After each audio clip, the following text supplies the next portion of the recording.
I'm Liv, your chronically online host, and tonight I handed my group chat the aux cord for a first date.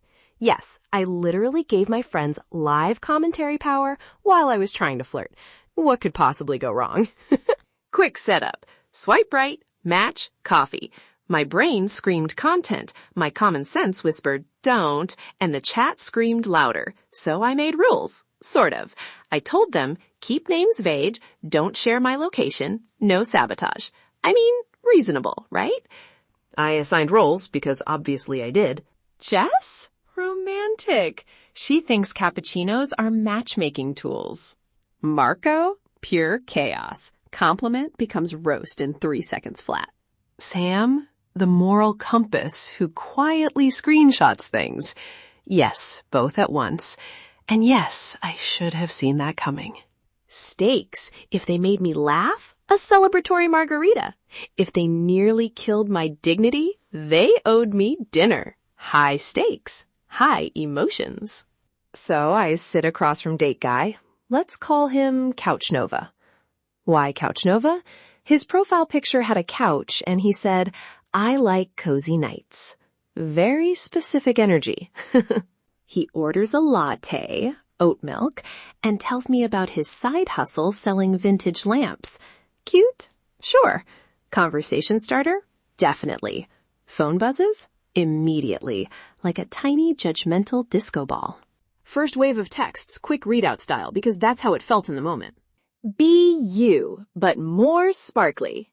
Sam, ask about the lamps. Everyone loves lamps.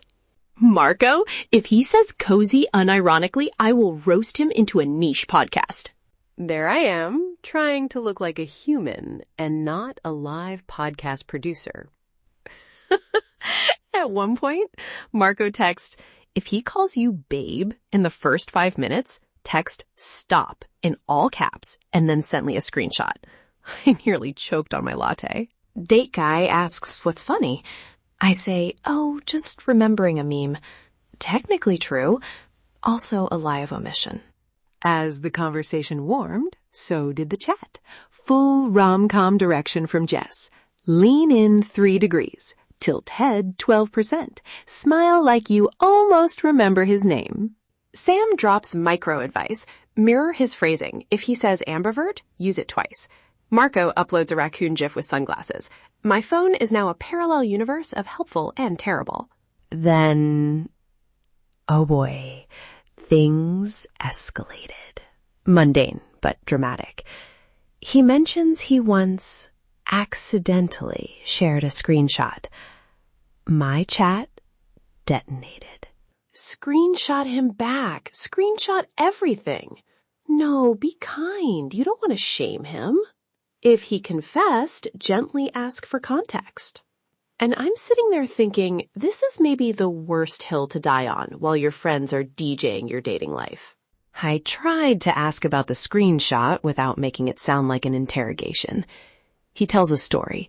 70% awkward, 20% sweet, 10% exactly the kind of detail that would make great receipts. Sam texts, screenshot that energy for receipts. I laugh out loud in the cafe. Bad flirting move. He laughs with me. Good sign. And then asks if I want a photo to commemorate the weird story. I said yes. Mistake number 4. I take the selfie. My phone buzzes. Marco, send, now. I almost don't. Boundaries, right? But chaos has a small economy, and my friends had earned a little content. I sent the selfie to the group chat. And here's where it tips. Sam, practical person that they are, forwards the selfie, not to the group, but to Jess's cousin's roommate. That person posts a private joke story tagging Couch Nova in a vintage lamp bros joke. Suddenly, our tiny moment lived in 3 friend-of-friend circles. Small town vibes, giant cringe. His face changes from curious charm to polite uncomfortable. He asks, so that was you in the post? I say, my friends are a group project, and sometimes the group project leaks. He smiles politely and says he's amused but uncomfortable. I love him a little for that tiny adult honesty. My chat? Not as composed. Back home, it explodes. Marco, legendary content. Jess, we didn't mean to. Me, guys, stop. That's my moment.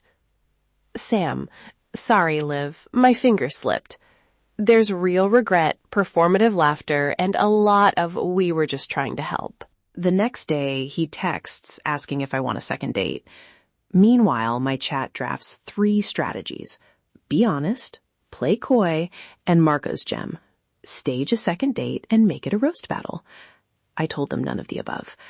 I texted him, yes, I'd like another coffee. Then I muted the chat for an hour. Boundaries are not optional. Lessons learned. 1. Friends are a gift and also wildly uncontrollable. 2. You can love someone and still want privacy, especially early on. 3. If you hand your dating life to a group chat, expect collateral content. I asked them to keep the screenshot private. They mostly did.